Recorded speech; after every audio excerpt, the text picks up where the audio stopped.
అత్త: అదేంటమ్మా, కాపురానికి వచ్చినప్పటి నుంచి ఎప్పుడూ నైటీలే వేసుకుంటున్నావు? చీరలవి కట్టవా అసలు? కోడలు: ఎందుకొచ్చిందిలే అత్తయ్య, చీరలు కట్టుకుంటే భర్తను కొంగుకు కట్టుకుంది అని అందరూ ఆడిపోసుకుంటున్నారు. అందుకే వాటిని కట్టడం మానేశాను.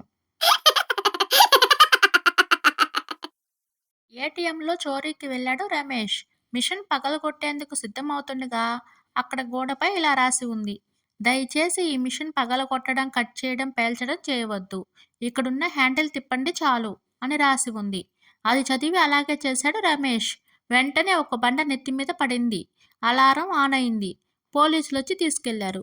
జైల్లో కూర్చుని ఇలా అనుకున్నాడు: ఈ రోజుల్లో మనుషుల్ని నమ్మించి మోసం చేయడం అలవాటైపోయింది.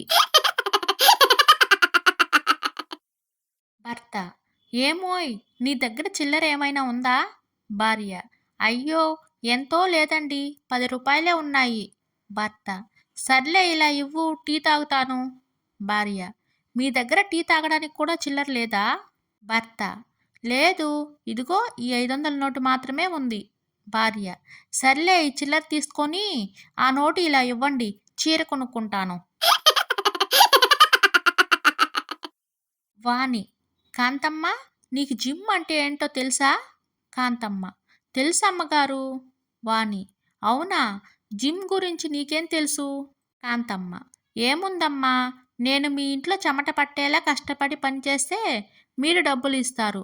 జిమ్కి వెళ్ళి మీరు చెమట పట్టేలా కష్టపడి వాళ్ళకు డబ్బు కడతారు. భార్య: ఏమండి, నేను తల్లిని కాబోతున్నాను.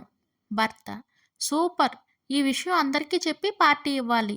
భార్య: మీరెంత మంచివారండి, ఈ విషయం చెప్తే సంబరపడిపోతున్నారు. ఇదే మాట మన పెళ్ళికి ముందు మా ఇంట్లో చెప్తే చావ కొట్టారు. కిరణ్: డాక్టర్ గారు, నాకు ఒంటిపై ఎక్కడ తాకినా నొప్పిగా ఉంది, బాధతో మెలికలు తిరిగిపోతున్నా. డాక్టర్: అవునా, ఒకసారి పొట్టపై నొక్కు, అబ్బా నొప్పి, మోకాళ్ళపై నొక్కు, అమ్మా నొప్పి అంటూ విలవిల్లాడాడు కిరణ్. అతని బాధను చూసిన డాక్టర్: నీకు సమస్య ఒంట్లో కాదు, నీ వేలు విరిగింది అని అసలు విషయం చెప్పాడు డాక్టర్.